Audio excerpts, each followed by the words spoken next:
Hello everybody, my name is Notepad Anon, and today I'm going to be working on some more Blood, Coin, and Steel, otherwise known as the Song of Ice and Fire Role-Playing Game 2nd Edition. So let's get to it. Not that.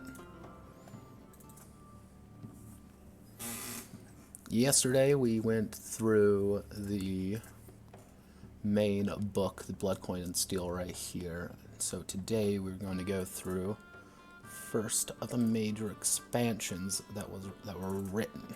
Yeah, let me just. This is my preliminary document. Everything I do start off with. Hello, new viewer. How are you? My name is Notepad Anon, and I write games for fun. Right now we're just going to be going through a game I wrote a while back and fixing some things up. The Song of Ice and Fire Role-Playing Game 2nd Edition.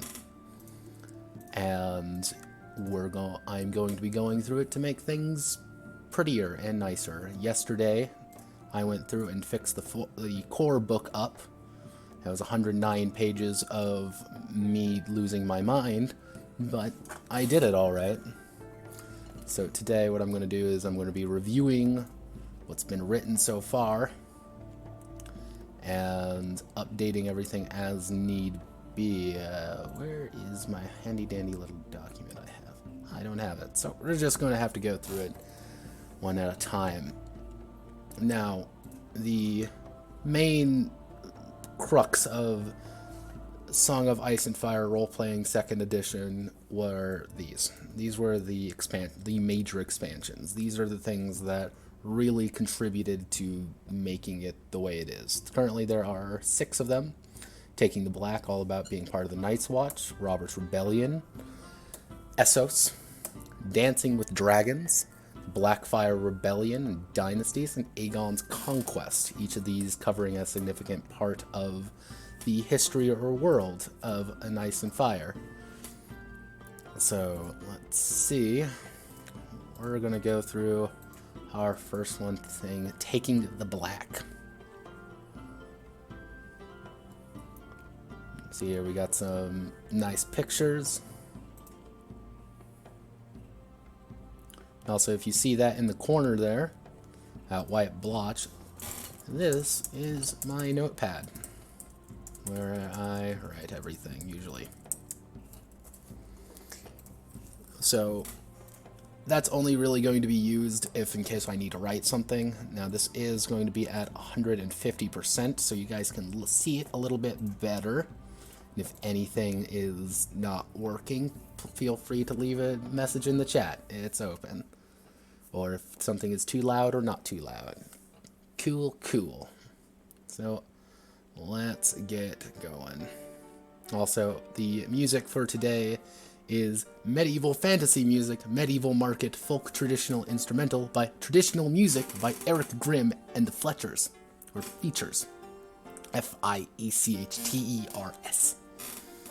However you want to word that.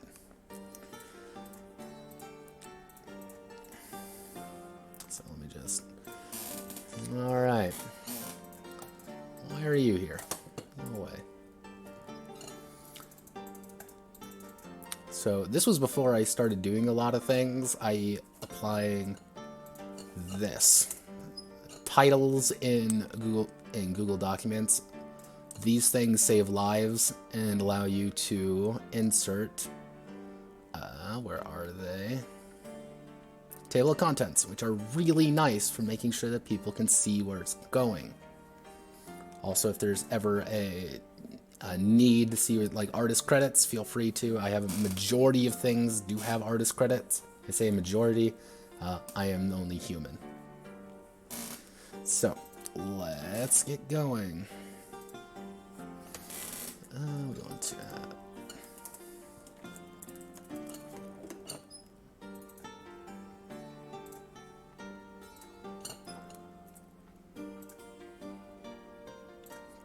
we're just going to be using Arial for now, and that's kind of the easiest for me to read, at least at this point. So let's see. I'm going to make that a footnote.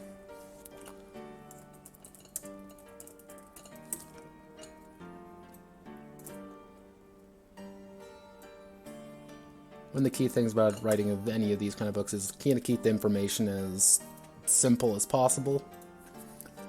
This may seem like a lot of information, but it's all information that's kind of needs to be there in one way or another. Oh geez. Here, let's...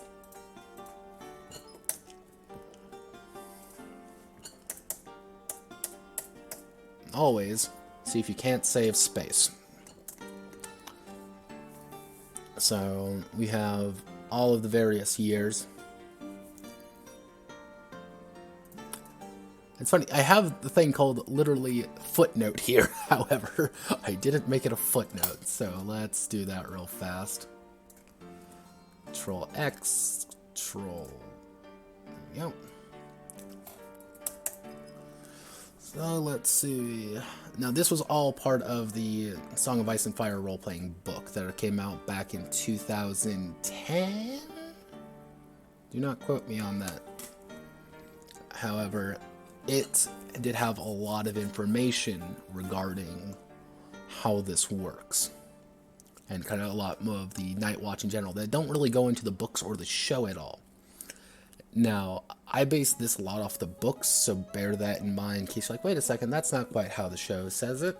That's why. So, let's keep going.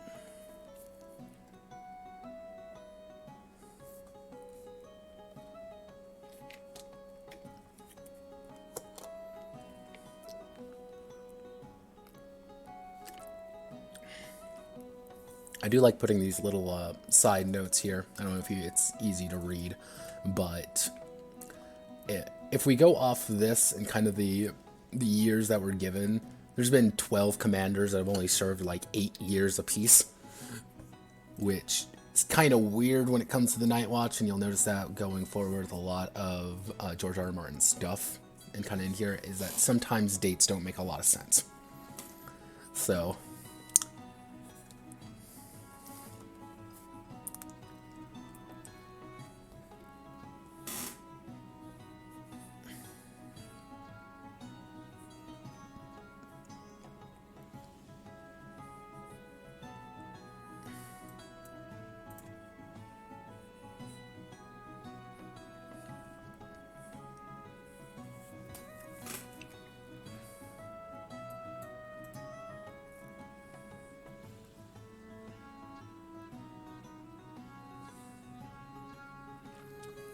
yeah, this is book territory right here. You also notice this giant 60-year gap that nothing happens in.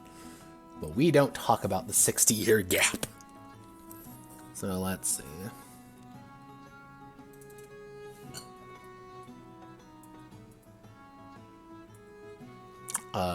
This is me being a little bit snarky right here.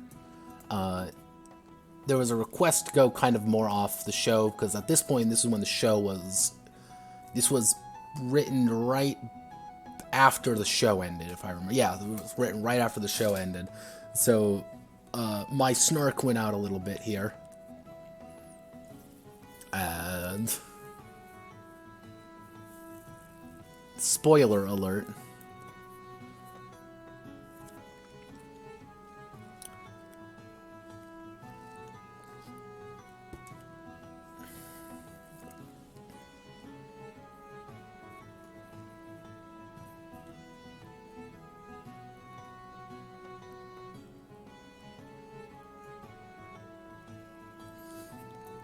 And this is another fairly common thing I had to do with this book in particular, was the side notes. Because there's a lot of information that isn't really gone through. And you have some issues like, oh, there's been 1,000 commanders of the Night's Watch. However, Martin doesn't talk about 995 of them. So it's kind of up to you. And I kind of give like a rough guesstimation on years and dates. So, let's see. And then we have on women. Now, this was kind of a difficult one because we've entered an era where, you know, inclusivity and all that, and like, hey, I want to play a woman in the Night's Watch, or hey, I want to do this. This wasn't put in there as a sign of good faith, you could say. It's saying like, if you want to do something like this, feel free to. I gave them the three Sisters of the Night's Watch, which is effectively keep them away from, do their own things. Non-fighting members is effectively they're people who aren't technically Night's Watchmen, but they just serve as kind of an auxiliary role. And then integrated, which is feel free to use it. Again, nothing is set in stone here. If you want to add them, it's there. So let's keep going.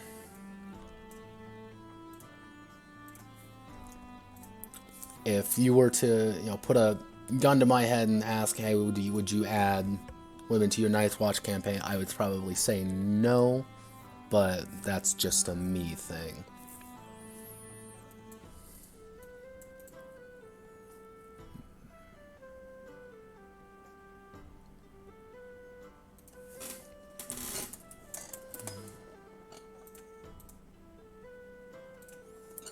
Also notice I do that a lot. Let's break those up a bit.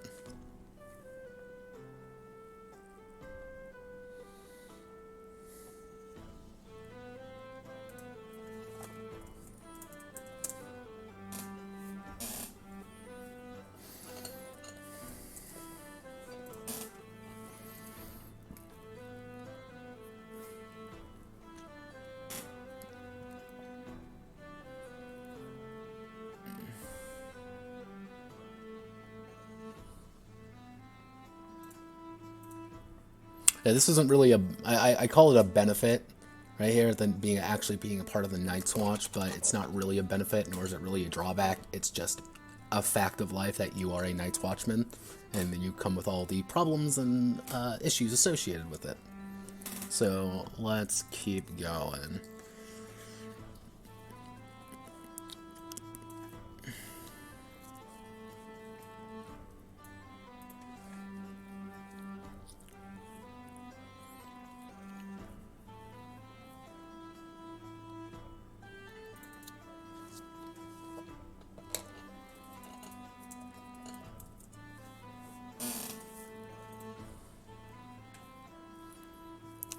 The Ranger class is very much designed to be, hey, we're really good at going out, we're good at fighting, we're good at killing, we're good at dealing with wildlings beyond the wall, kind of as Rangers are.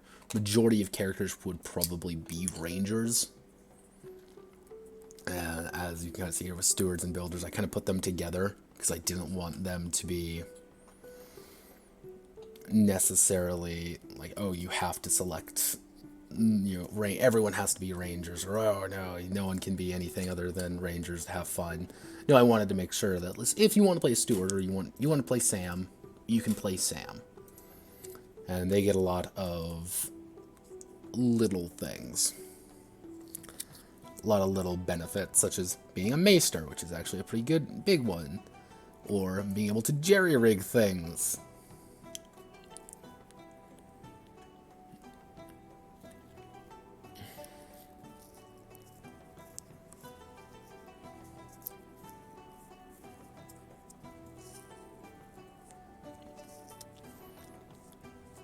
These three are technically not, as kind of see here, their backgrounds. I should actually put side note.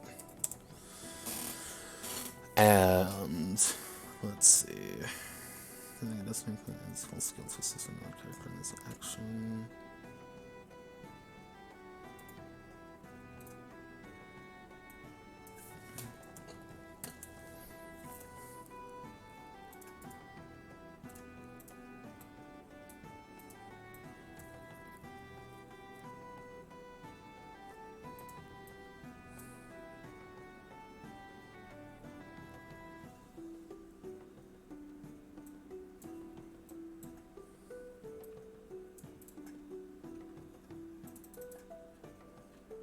And a lot of the art here is actually from the book itself. The book that was produced by Green Ronin back in the day. Hello, second viewer.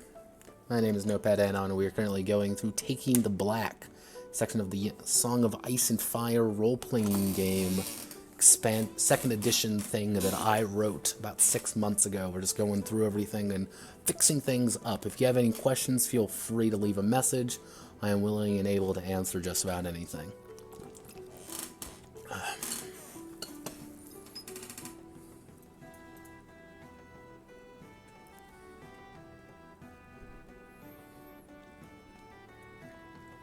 Now, this is some grade A autism right here from me and a friend.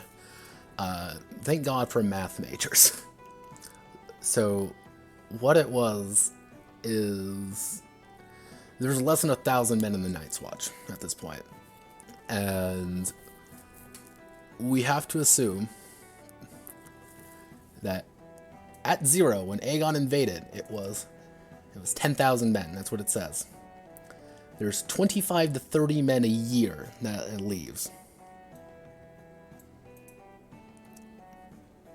And so, roughly estimating, there's about 125 to 130 casualties a year. Now, and then we did this, which was roughly calculating as much as we can of the exact number. And what we managed to do, me and my friend, was go off of various pretty much years going through of finding the exact value for certain dates. So you get some moments like, but this is the rough calculation, with this being whatever value it is. So, if you ever want to know what the exact number of Night's Watchmen on the wall at any given year, you can just plug in that equation.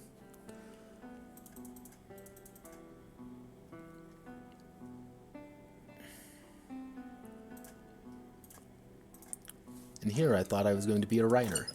And that's something falling. That's going to be heading 1.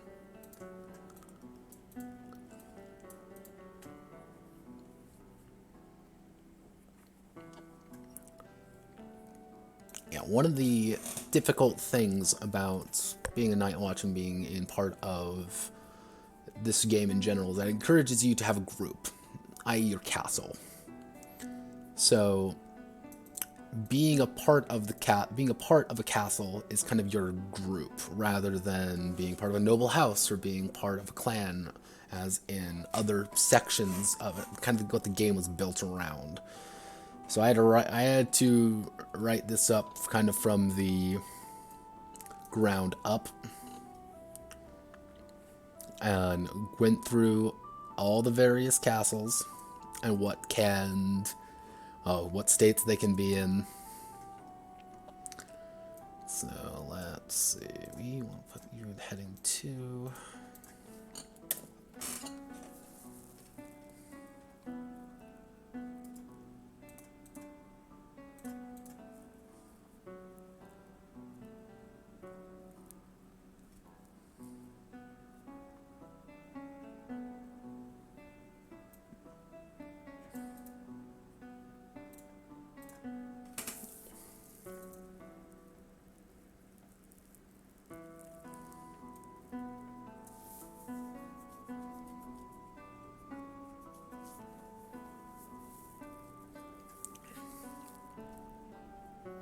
I actually debated on having one post Robert's Rebellion, but this is kind of like when the game assumes that you would start around this time, and having one during War of Five Kings, and that era in general of having a bunch of negatives to represent, like, yeah, things are terrible, like, things are just bad.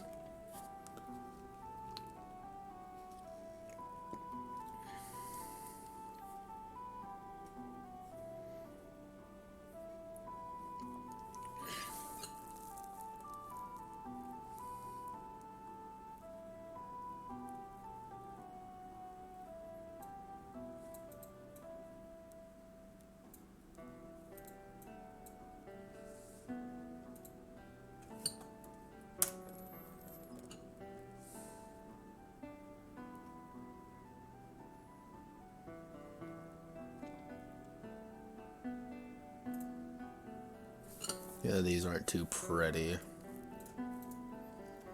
there something I can do to make this prettier? Probably.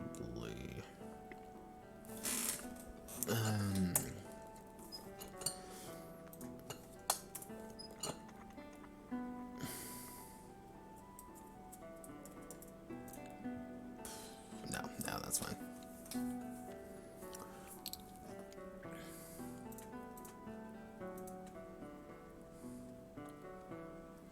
Here's my example castle of torches, right during the Blackfire Rebellions. That's what was rolled. As you can tell, everything was terrible.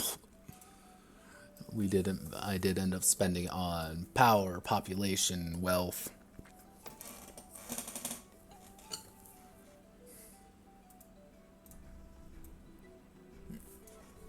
Here I can do my little writing for it.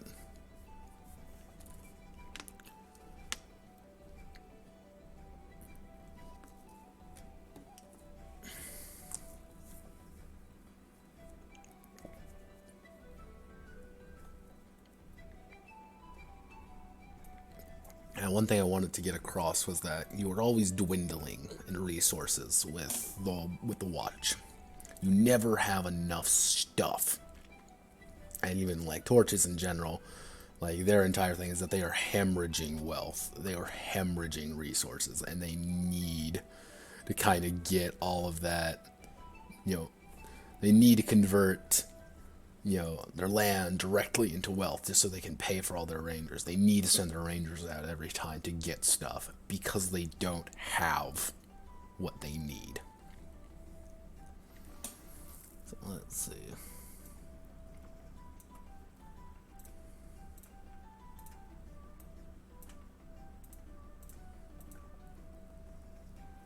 Here's what I'm going to do. I'm going to go all the way back up here. We're going to hit Control Enter. Don't know why it does this. We want to go Insert Table of Contents. Bada bing. This is why we do that. You're not supposed to be that. You're supposed to be a...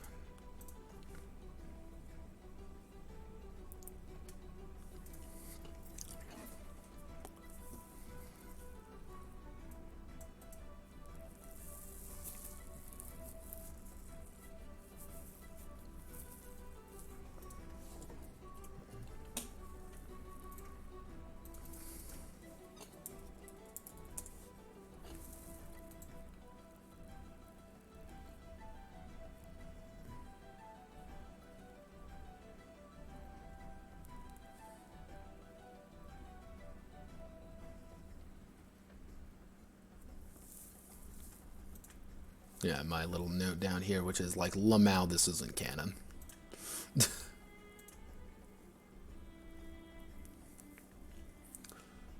And Euphatronics Rex.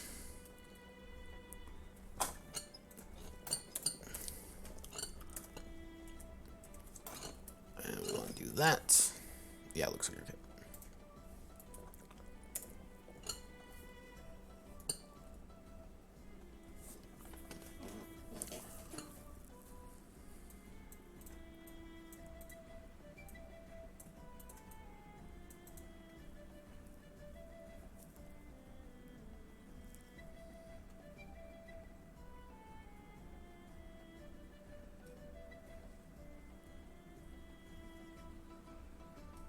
Yeah, one of the key things I wanted to get across between the castles and the garrisons are the sense of who you are, very much, because in the castle everyone's kind of anonymous. You have hundreds of brothers kind of going around. In the garrison, you know everyone. Right down here, the Rangers, we know it's Tormund, Garrick, Yorn, Hansel, and Ben. We know Elk and Hans are the stewards. We know Bell and Newt are the builders. Those are people you all know. Like, characters may be Garrick, Hans, Bell, and Hansel, but you know those characters. So when someone goes missing or when something happens, it becomes a lot more personal. So we want to bump that right there.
Seasonal events, like always.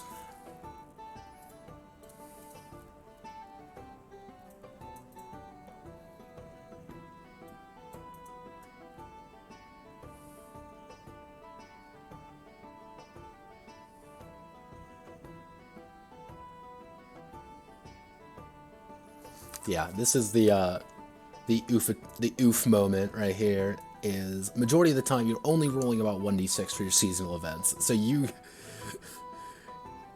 don't get good things happening 95% of the time. It's you get a lot of things like doom, delays, disasters, morale drops, scandals. It's just like things are going wrong and we can't fix it. Everyone starts panicking, everyone starts crying. That's kind of the issue kind of going forward. Then you need to spend influence, you need to spend wealth, you need to make sure that you're getting these better ones.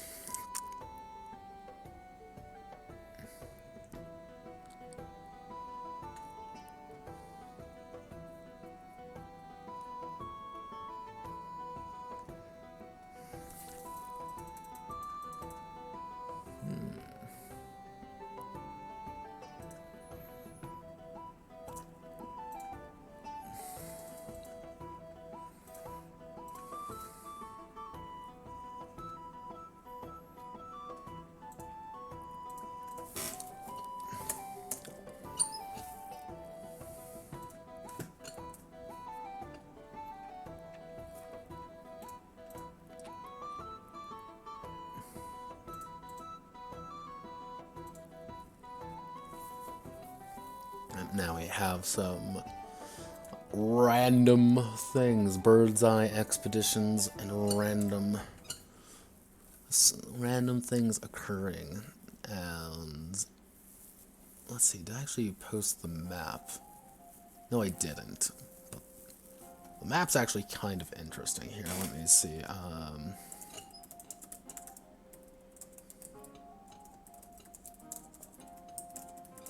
Let's see if I can bring it up.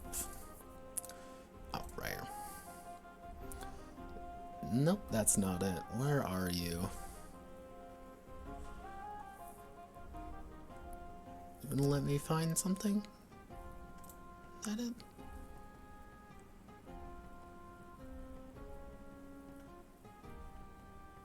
Well, boga, it's not gonna let me find it. However, here I can open this up real. Oh my god, that's awful. Is you get some interesting things the further north you get, and the actual book goes over it pretty well. Of just the pure amount of things that happen beyond the wall, because it's very easy to say like, oh, it's just snow and sadness. It's really not. There's actually a lot more stuff that is there. And it's kind of up to you, the person, to kind of find that, part that you enjoy. So let's see.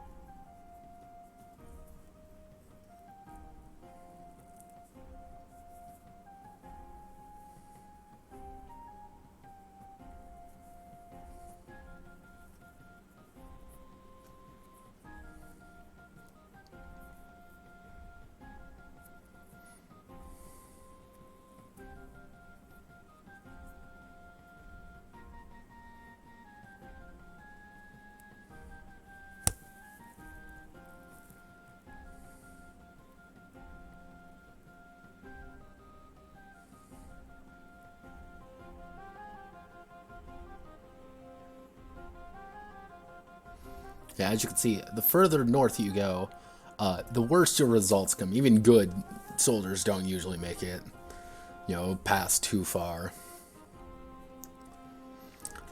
Then you have the dead fields, which on 2 to 8 you just die.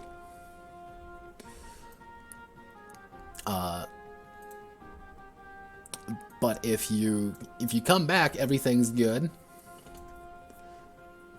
If is the notable question a lot of the time there. Let's see. The lands of always winter. On a 1 to 4, they're just assumed dead. 5 to 6, they're assumed to be eaten. 7 to 9, they're assumed to froze to death. The patrol is lost on 10 to 12. On a 13 to 16, now, roughly speaking, if we go all the way up here for this, you effectively need a 2d6 plus an elite to get that. That is rolling max to become a complete hard ass.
Yeah, I try to make the encounters spoopy in some cases. Just like, oh no, you find a bear. It's also, hey, you found a body that's moving with you. That's kind of terrifying and awful. Let's see.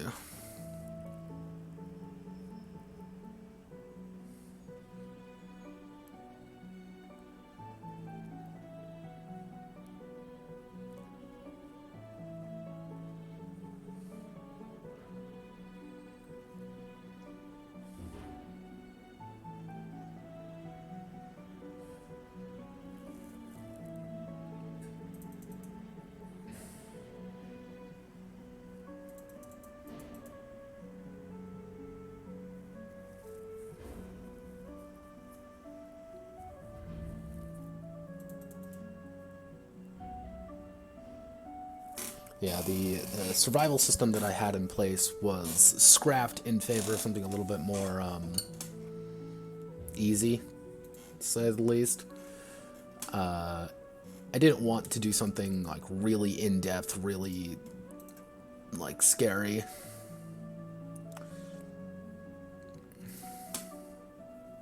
So I decided to go for something a little bit simpler in the long run. Give me 1 second.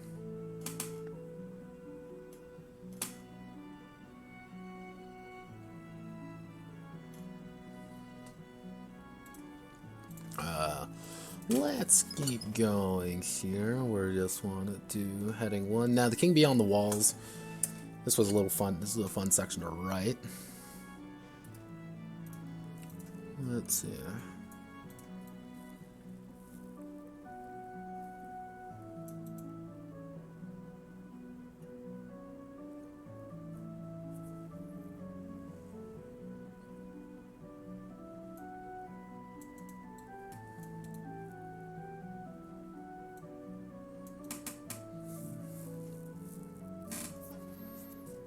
Now, one of the big things about being the king beyond the walls is, you have your goal,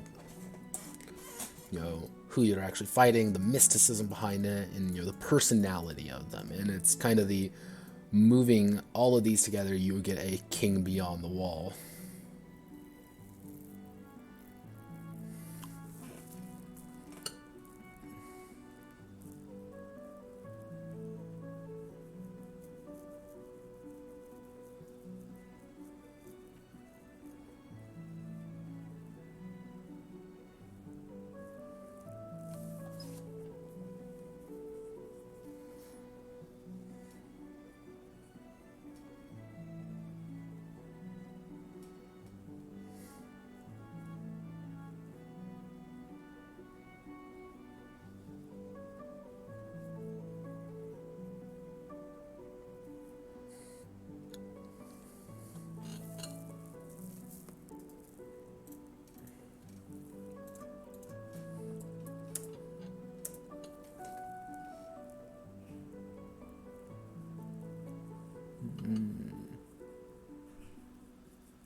Been playing around with that long enough. Let's go all the way back up.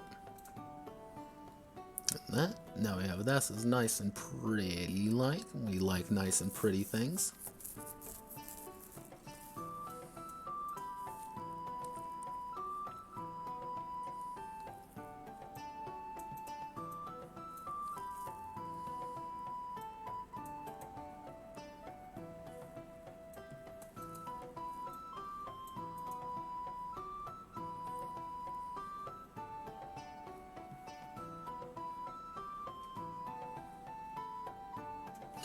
Yeah, Wandering Crow, being a Wandering Crow, like Benjen was at the beginning of the book series, is a completely valid option for a campaign, and one I actually kind of encourage almost, because it's a lot more about working together and moving along gradually, and kind of dealing with being a third party in the grand fight, in the grand Game of Thrones, you could say. I'm just trying to get your people, your men northward, which a lot easier said than done.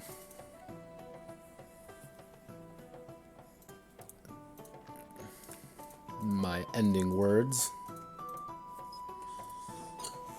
which I completely buggered up.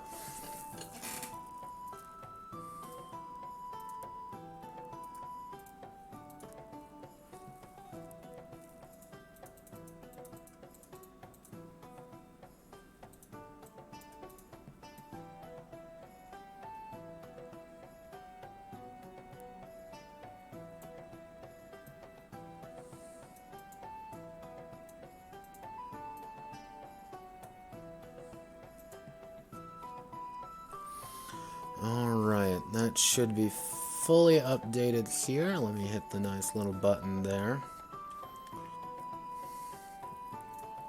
And that is one of 6 done here. I'm going to actually rename this, put a little U there for updated. And actually, what I'm going to do right now is I'm going to go just do a temporary thing real fast. I will be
Hello, hello, hello. Apologies for the break there. Had to answer some questions for my friend. And let's get going. So we fixed up taking the black. Next we are going to be working on, let's see, probably Robert's Rebellion. Well, let's get going. Sorry for the squeaky ass chair.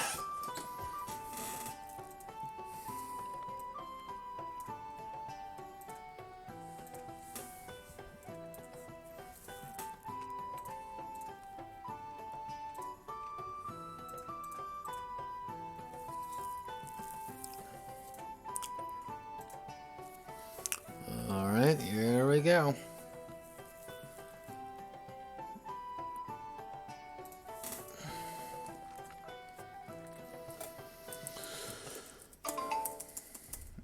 Now, Robert's Rebellion is actually kind of interesting because it's sort of like a really important event that no one ever talks about in setting. Like, it's things definitely happened during it, but the actual specifics of it weren't that clear, you could say. Getting reminders on my phone about things and stuff. So let's see. Oh, 100. We want to go to 150.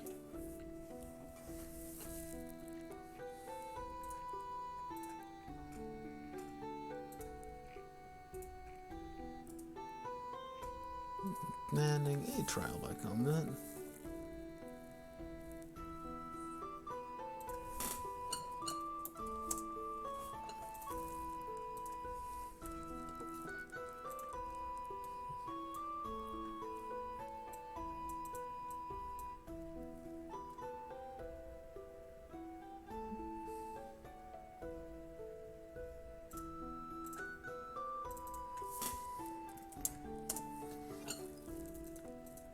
Present tense.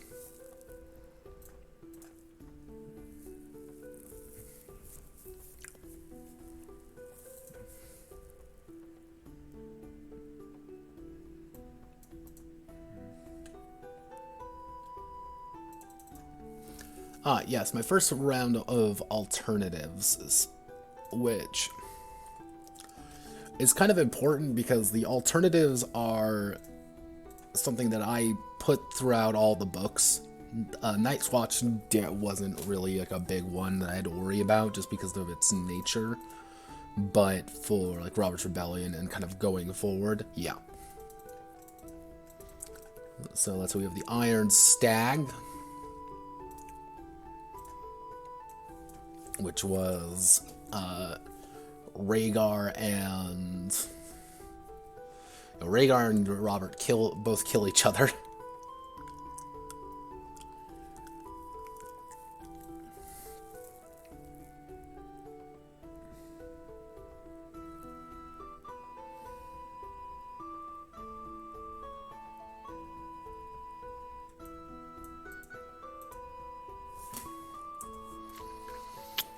The Kingdom of Ash and Bones was everything goes roughly the same except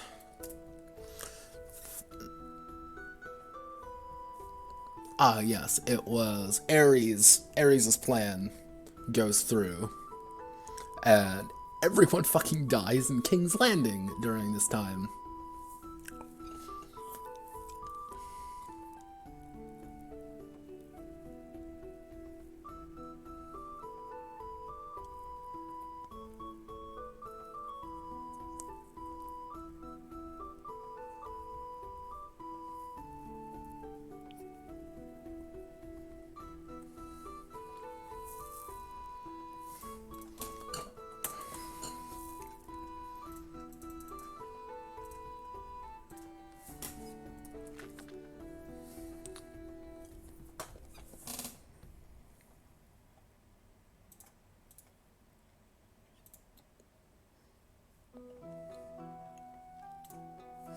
The Sellsword King is effectively, he has one bit right at the beginning of the story being like, oh, I just want to give you a sellsword and go away. Hello, second viewer. My name is Notepad Anon, and I write games for fun. We're currently going through Robert's Rebellion and a Warfare expansion for Song of Ice and Fire, 2nd edition, while currently we're going through the alternatives for it, and we are just going over the Sellsword King variant, in which case Robert says, I don't want to be king anymore, and leaves. And with all of the problems that kind of go along with that,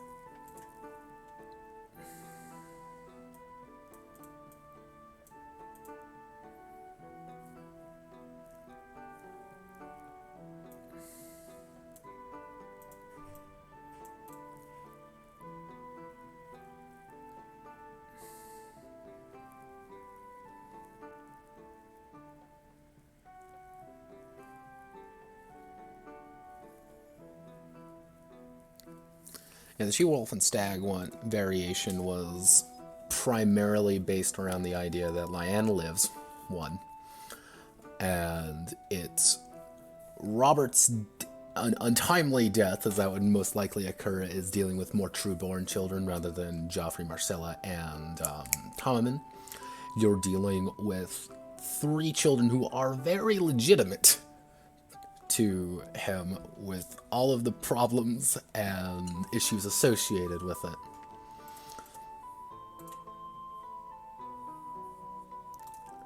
And let's keep going. And finally, Ned dies, but his brother Brandon, who is considered to, apparently to be like a hardcore badass, leads.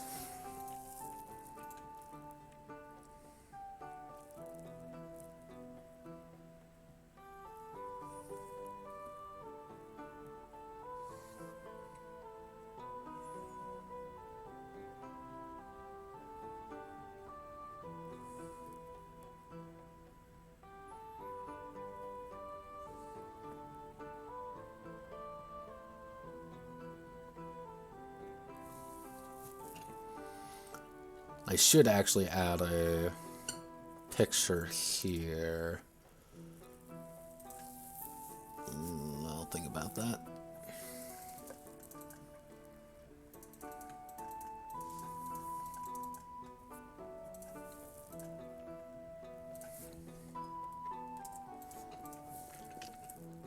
Savage battles here are actually interesting because I literally ripped it from Savage Worlds. Yeah.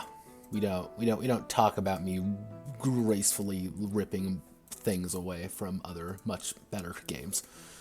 So let's see.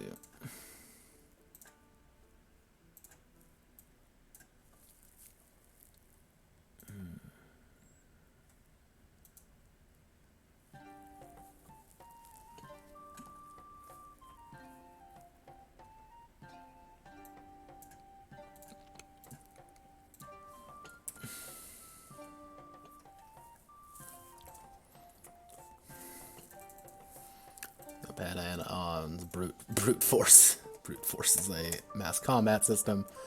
This was probably like the least entertaining part of this entire game for me. It was writing this bit because there was so much stuff you have to think about with a mass combat system. Like it's things you don't think about is the issue. It's the plethora of random words that you have to worry about and dealing with. Oh, what's the bonus here? What's the bonus there? What's the bonus here and there and this and that? And I'm like, oh no, go away. And then you find here, let's see.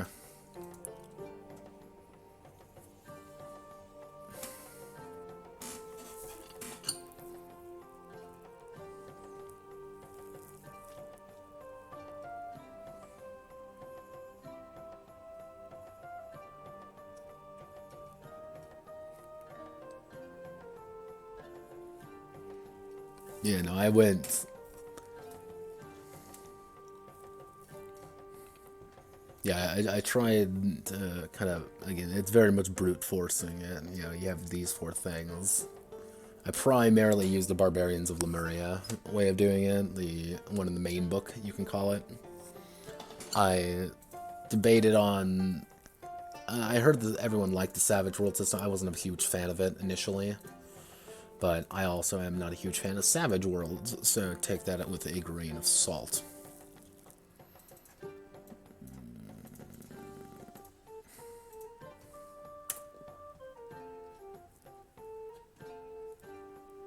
Let's see, ruthless combat system.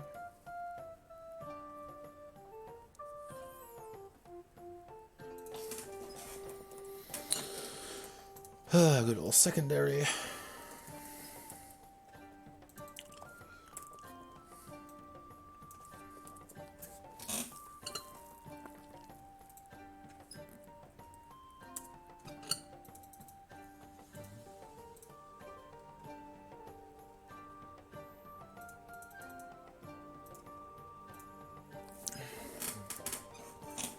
Yeah, I try to make everyone has a point in, at least I try to make sure that everyone had a point in the mass combat, which is usually the hardest part about making a mass combat system in general, is you have strong people, weak people, commanders, non-commanders, and it's how everyone interacts with each other is you get some problems. Let's see. And here's where I did this war stories in general.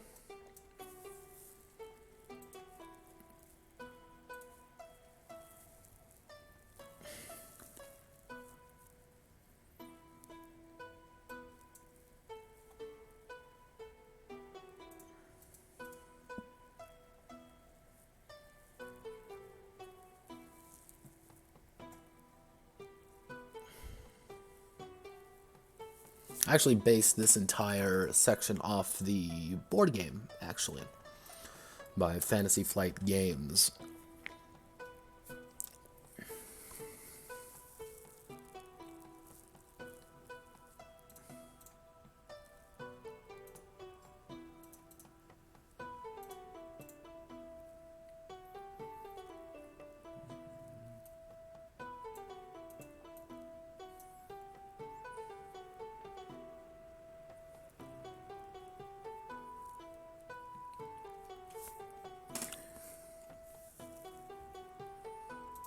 Oh goodness. This is why we do this, to fix these, to make sure everything looks nice and pretty.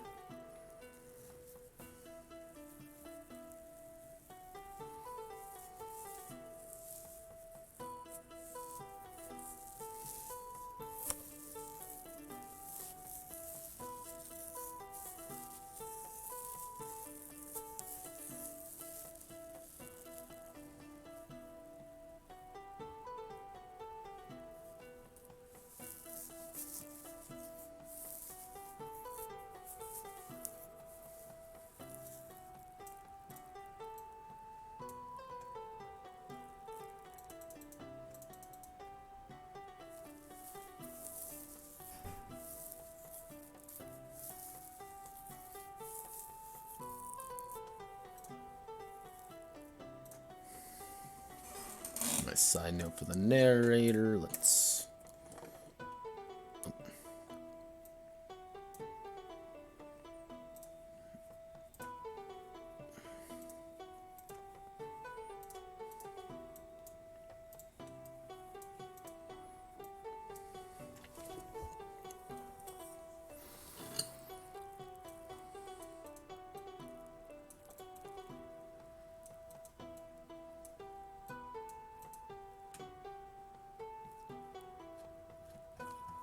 Alright, yeah, my final cop-out note being, hey, yeah, I wrote a thing, don't hurt me.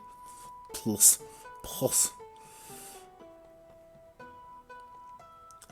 Actually, we can just write that. Actually, alternates. Scenarios.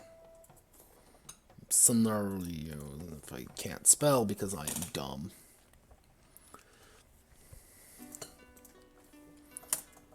Wait, is that title? No. Heading 1.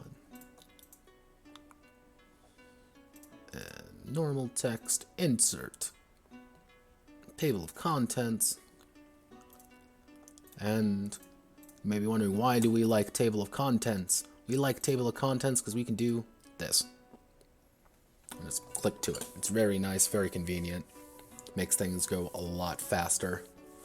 Actually, let me just do a quick check. Did this... Ooh, that didn't quite turn out the way I wanted it to. So... let's do Notepad add-ons, mass combat system.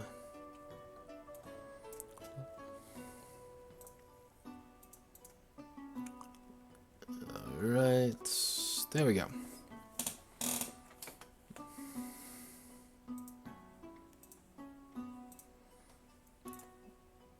Let's do final notes on Robert's Rebellion.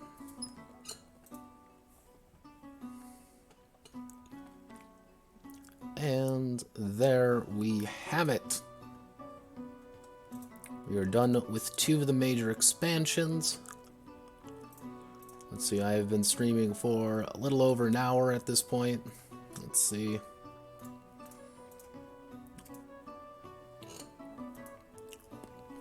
Can I do another one? I don't think I can do another major expansion because all the others are really big. So what we're going to do instead, we're instead going to do a minor expansion. There aren't actually that many minor expansions. A lot of these just add like really simple or really small things to the overall game.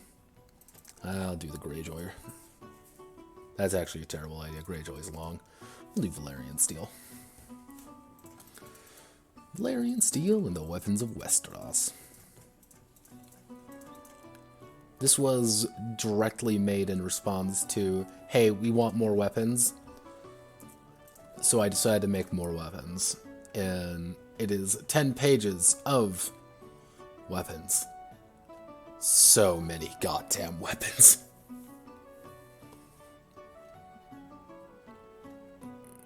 Some additional combat expansion. Not much. Nothing too major here. Let's blow it up to 150 so everyone can look at it. In case you're wondering as well why I'm like clicking off and just moving my mouse around randomly, it's because I have another window open. I'm just reviewing some things on it. Alright, so...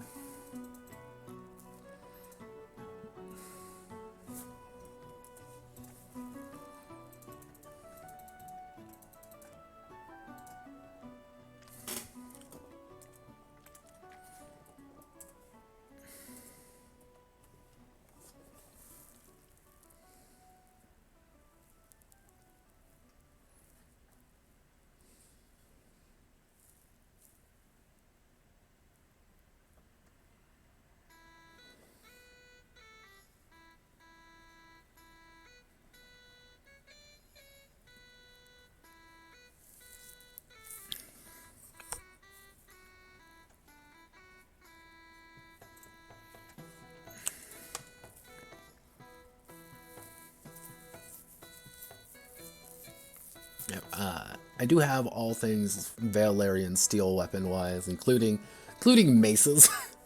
You may be wondering, how does a Valyrian steel mace work? It is a, let me see if I can find, yes. Mason's solid slab of death. It just needs a rocket-powered user to bring it out. Yeah, it's the idea of pretty much being... Valyrian steel is at the end of the day a magic super weapon that can just kind of do whatever you want it to be. And that also goes for Valyrian steel armor, which is dumb.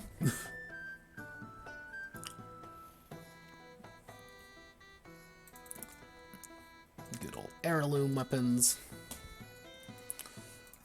Otherwise known as, God, I want to be Arthur Dayne when I grow up.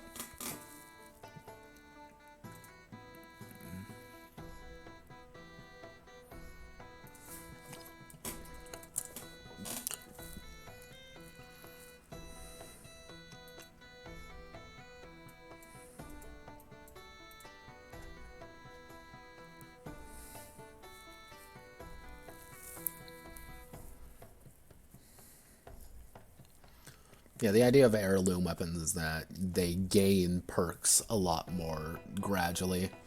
So you may have a Valyrian steel sword you may have in your family for 5 generations. Each generation is going to have something more, something bigger, something badder on it. It's going to keep looking cool because we want, cool weapons are cool. I'm actually going to change the music to something. What does this sound like? No, I don't want it. I don't want to do this. No.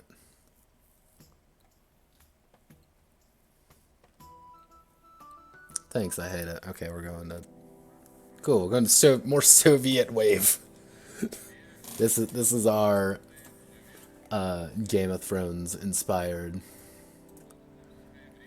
songs of the evening. Soviet wave. And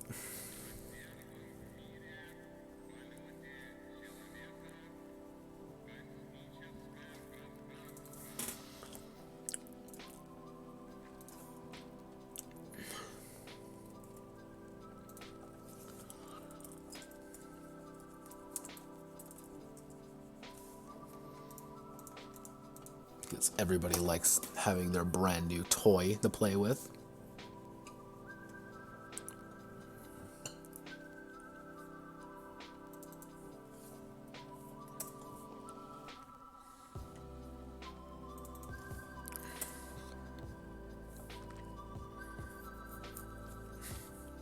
The pure nightmare of things that I was going through, as well as the description of it.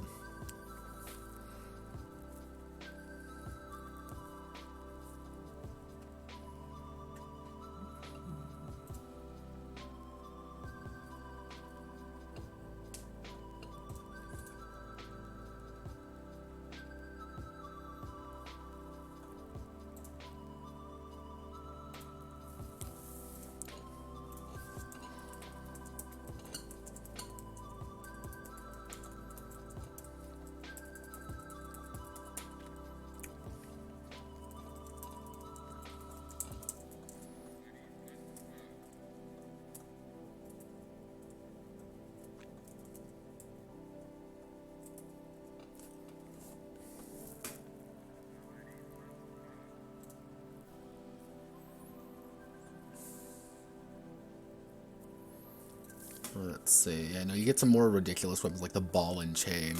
Picture going through Wikipedia and just each and every one of these. Just like, what is this? How do we do this? How do we make this work? How do we put this into Game of Thrones? Let's do that.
One thing to note as well, in case you weren't here for the previous stream, was how harm works is harm is a flat value and you add something to it.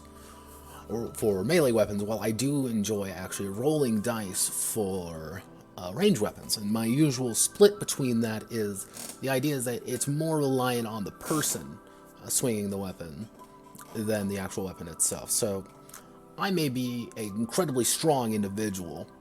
If I stab you with a knife, it's going to go deep, it's going to go hard, it's going to hurt like hell, because I'm going to be able to move that thing around.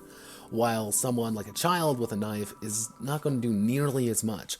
However, if you shoot someone with a crossbow, yeah, the kid might go flying backwards, but it's still gonna shoot you in the shoulder. It's still gonna hurt.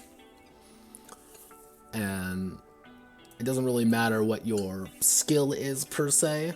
It matters where it hits.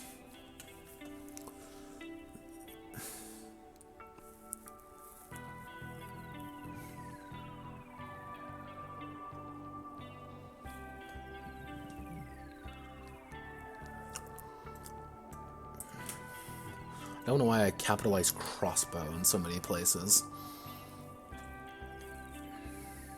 And plate. I don't know why I capitalized the P in plate. Like a very specific kind of plate for some reason.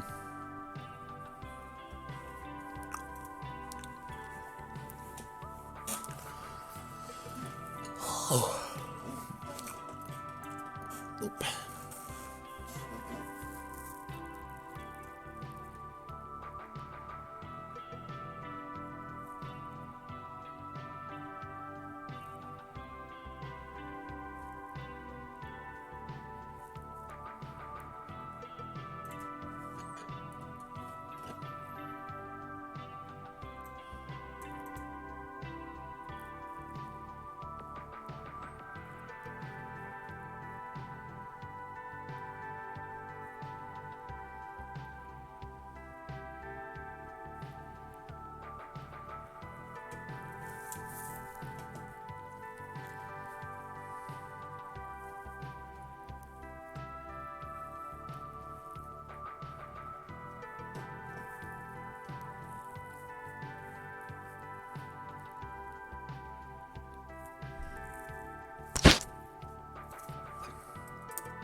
No, ah.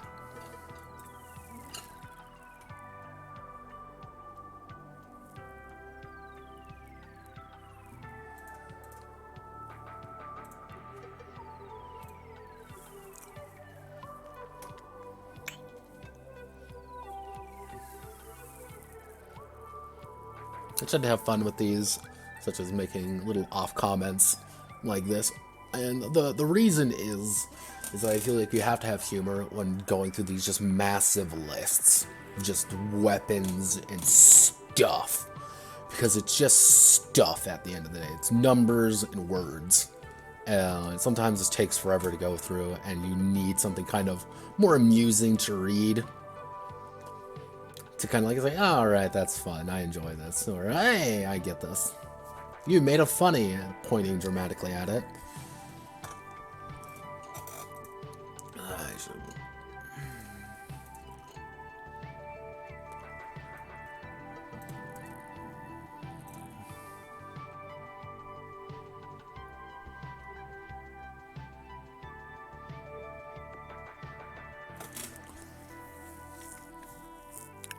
And everything should also be in alphabetical order. However, do not quote me on that, because that's a nightmare to actually make sure is correct.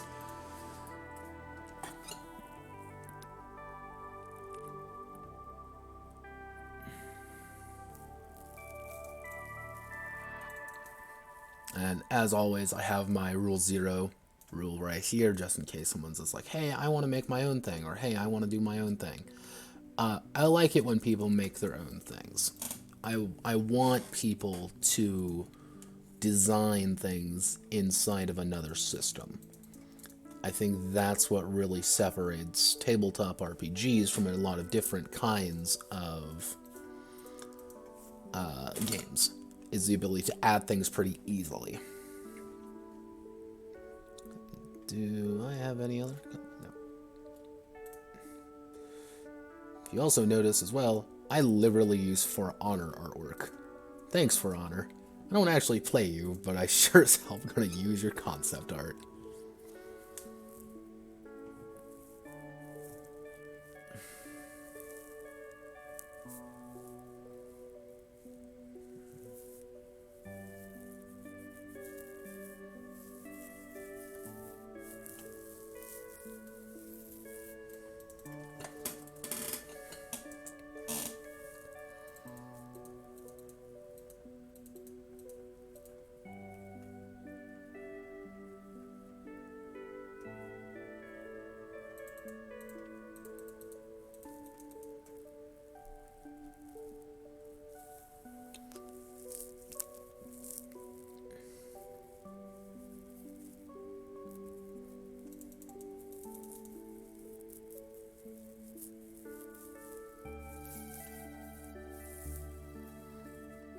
And one of the big things about how I modeled combat was the idea of trying to get into a better position.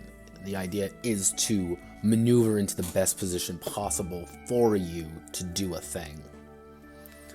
And not necessarily, hey, I want to swing my sword around and kill a bunch of people. No, it's mostly, shit, I'm in a fight. What do I do now? Crap.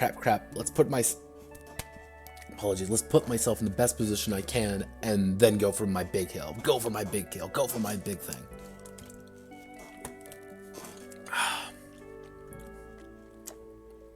Water. There we go. I think we did that. Let's do what we have been doing. We want to do an insert, table of contents, bada bing, bada boom. Everything looks good there. I should actually add a picture here. Let's Valyrian Steel Weapon artwork. Let's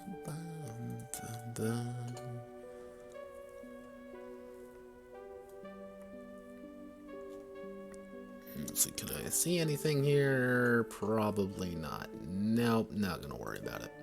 Alright, but here we are. 11 pages, fixed up. Everything should work the way it does. Alright, let's see. We're running for an hour 20 now. I'm actually going to wrap up this stream.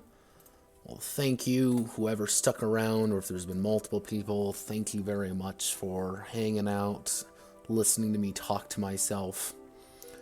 As I have said on yesterday's stream, is the month of February is going to be me fixing things up with Blood, Coin, and Steel, which is Song of Ice and Fire 2nd Edition, as well as Fate Lonely Dance, which is a diceless tabletop RPG set in the Fate universe of Animu fame. So, if you want to stick around, I will be trying to stream at least every day for an hour or two.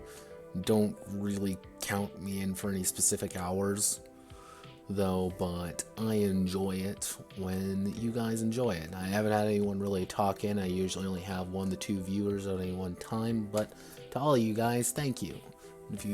I do enjoy it when I get to at least show you guys some good music. And in case you're wondering what we're listening to right now, it is Horizon's Soviet Wave Mix, because glory be to communism, I guess. Alright. Well, guys, thank you very much, and have a wonderful rest of your day.